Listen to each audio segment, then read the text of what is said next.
Calm your mind with chakra-based meditation music. Saregama Karwa Wellness.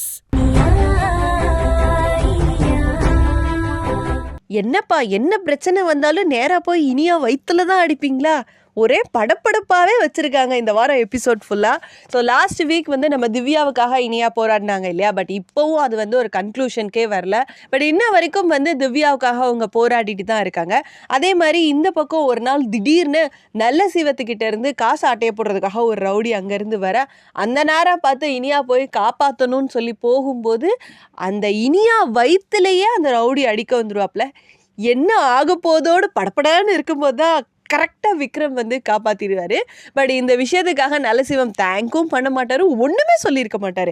பயங்கர கோபமான நம்ம Vikram கௌரிக்கு phone பண்ணி, ஏன் உங்கள் புருஷனுக்கு இனியா தான் இதெல்லாம் பண்ணா, அவள் தான் காப்பாற்றினான்னு சொன்னால் தலையில் இருக்க கிரீடம் கீழே விழுந்துருமா அப்படின்னு சொல்லிட்டு பயங்கரமாக கேள்வி மேலே கேள்வியெல்லாம் கேட்பாங்க. அதுக்கப்புறம் கௌரி போய் நம்ம நலசிவத்தை சத்தம் போடவும் செய்வாங்க. அண்ட் இதில் இன்னொரு பூகம்பம் காத்துட்ருக்குன்னு நினைக்கிறேன். அமுதாத்தைக்கு எல்லா விஷயமும் தெரிஞ்சிருச்சு. யாழ்னி இனியா கூட ஃபோனில் பேசிகிட்டு இருந்தாங்க, அமுதாத்தை ஒட்டு கேட்டுட்டாங்க. திவ்யா சப்போர்ட் பண்ணதுக்காக அடியாட்கள் எல்லாம் அனுப்பிச்சி விட்டுருந்தாங்கல்ல, ஸோ அவங்க திருப்பியும் வயிற்றுல தான் அடிக்க வந்தாங்க. அந்த நேரம் பார்த்து யாழ்னி கெஞ்சி கூத்தாடி ஒரு வழியாக அக்காவை காப்பாற்றிட்டாங்க. காப்பாற்றினது மட்டும் இல்லாமல் திவ்யாவை கண்டாலே பிடிக்கல அப்படின்னு சொல்கிறாங்க. இந்த பக்கம் என்ன நடந்துட்டுருக்கு அப்படின்னா, நம்ம உயரதிகாரி கமிஷனர் சொல்லியிருப்பார் இல்லையா, அந்த மாதிரி மாயாவை திருப்பி பிடிக்கணும் அப்படின்னு சொல்லிட்டு. ஸோ அதனால மாயாவுக்காக ட்ராப் எல்லாம் செட் பண்ணி ஆளெல்லாம் வச்சு பிடிக்கலாம் அப்படின்னு பார்க்கும்போது தீனா உண்மையான ஊழியர்ல மாயாவுக்காக என்ன வேணா செய்வார் இல்லையா. ட்ராப் போடுறத நல்லா தெரிஞ்சுக்கிட்டு தீனா காலில் பேசுகிறாரு. விக்ரம் சார் என்ன சார் அப்படின்னு கேட்குறாரு. உடனே விக்ரம் சொல்கிறாரு, நீ மட்டும் என் கையில் கிடச்சா செத்த அப்படின்றாரு. உனக்கு இனியானா உயிர் தானே, என்ன பண்ணுறேன் பாரு அப்படின்னு மிரட்டிட்டு இருக்காரு. இனியாவை என்ன பண்ணியிருக்காங்களோ தெரியலையே. இப்போ தான் யாழ்னி கூட நல்லா பேசின மாதிரி காட்டினாங்க. அதுக்குள்ளே என்னப்பா ஆச்சு? ஸோ திவ்யாவுக்கு நியாயம் கிடைக்குமா, மாயா சிக்குவாங்களா? வர எபிசோடில் பார்த்து தெரிஞ்சுக்கலாம். ஸ்பீக்கர்ல போடு. Okay sir.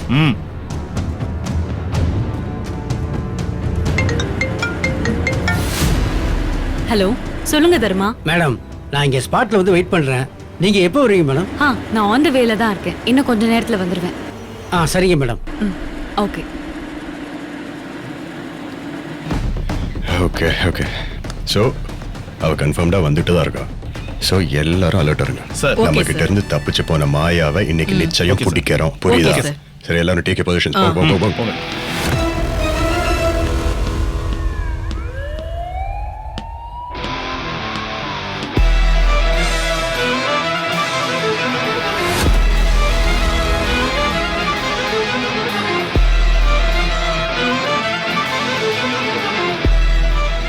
Position okay.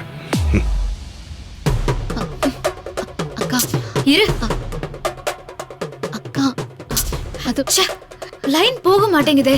அக்கா ப்ளீஸ்க்கா, சொன்னா கொஞ்சம் புரிஞ்சுக்கோ. திடீர்னு வீட்டுக்கு ரவுடிங்க கலாட்டா பண்ணாங்கன்னு தெரிஞ்சா விக்ரம் ரொம்ப டென்ஷன் ஆயிடுவாருக்கா. அவர் ஏதாவது முக்கியமான வேலையில இருக்க போறாருக்கா. நீ தயவு செஞ்சு டிஸ்டர்ப் பண்ணாத ப்ளீஸ். இனியா, மாமா டென்ஷன் ஆகட்டும், அப்பதான் இதுக்கு ஒரு தீர்வு கிடைக்கும். எவ்வளவு பெரிய ஆபத்துல இருந்து நீ தப்பிச்சிருக்க, அது எப்படி அவர்கிட்ட சொல்லாம இருக்க முடியும்? அக்கா அக்கா சொன்னா கேளு. வேணாம் சொல்றேன், சும்மா இரு.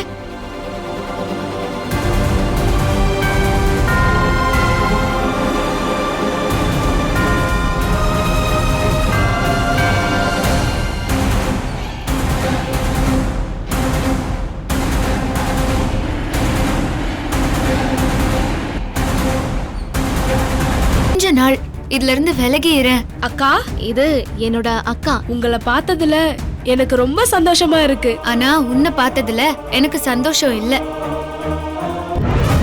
என்ன முக்கியமான விஷயம் மிஸ்டர் விக்ரம்? நீ மட்டும் என் கையில கிடைச்ச செத்தடா. உன் பொண்டாட்டினா உயிர் தானே, அந்த உயிர் இப்ப என்ன ஆகுதுன்னு பாரு. Saregama TV shows Tamil YouTube சேனல்ல லைக் பண்ணுங்க, கமெண்ட் பண்ணுங்க, ஷேர் பண்ணுங்க, சப்ஸ்கிரைப் பண்ணுங்க.